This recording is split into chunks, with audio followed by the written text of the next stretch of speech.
Hello, my name is David Rojas, and my topic is over Maslow's hierarchy of needs and its importance to our lives. First, we must understand what Maslow's hierarchy of needs is. Abraham Maslow arose the idea of hierarchy needs by studying and observing monkeys. He would study their behavior and their priorities by making them choose between food and water.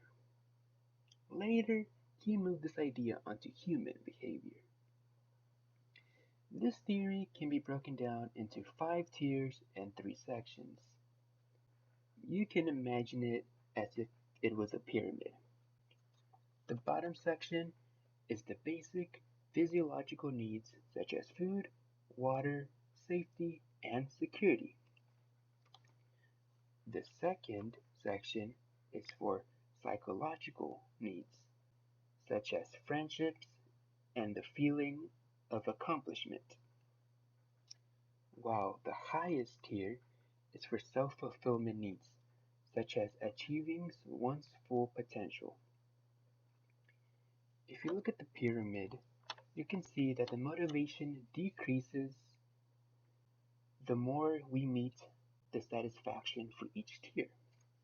For example, when you don't eat for a long period of time, your motivation to eat food increases until you finally eat something, causing your motivation to decrease.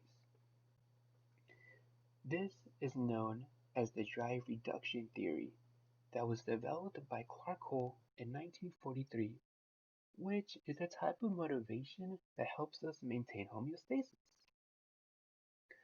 Unlike the bottom, the top tier only continues to grow in motivation.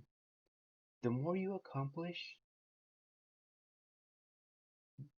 the more motivation you gain from self actualization because you want to keep yourself, you want to keep pushing yourself to do better. Self actualization is basically the need for personal growth and discovery throughout a person's life, and everyone's different when it comes to self actualization because everyone can reach it through a variety of different ways, even if it's from creating a video game to finally being accepted into your dream college. The interesting thing is that we can all achieve self actualization, but most of us aren't willing to do so, or we just limit ourselves. The reason why I chose this topic is because I have never put thought into what we prioritize in our lives.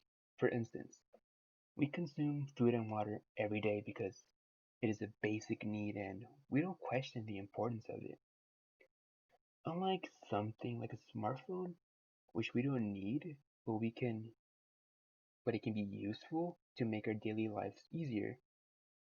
It is also interesting that we push ourselves to do things better or to be better because we enjoy reaching our goals. If we could all push ourselves to be better, we could potentially find happiness within ourselves, but we would never be satisfied because we always strive for something better. It is also good to take note that at any point, anyone can regress back into one of the lower tiers. You don't always have to stay at the top. Sometimes you can fall down, and that is okay. Maslow's theory has also had an impact in the classroom environment because a tired, hungry kid cannot fully concentrate in the classroom. The kid must also feel emotionally and physically safe in the classroom. It is also important for the child to socialize so that they can create friendships, and being supportive can really benefit their esteem needs because a child with low self-esteem needs will not perform as well as the other kids. Something to keep in mind is that this theory can be looked at something that is very biased because his main samples We're highly educated white males and a few white females. His view of self actualization can also be seen as an opinion because not everyone can agree to it. Something valuable to take away, though, is that we can always push ourselves harder. We just have to find the motivation within us to keep going because the further we get, the happier we become. Even though we will never truly be satisfied, we will always find happiness within our success and hard work. That is why we should never give up and always push ourselves to be better.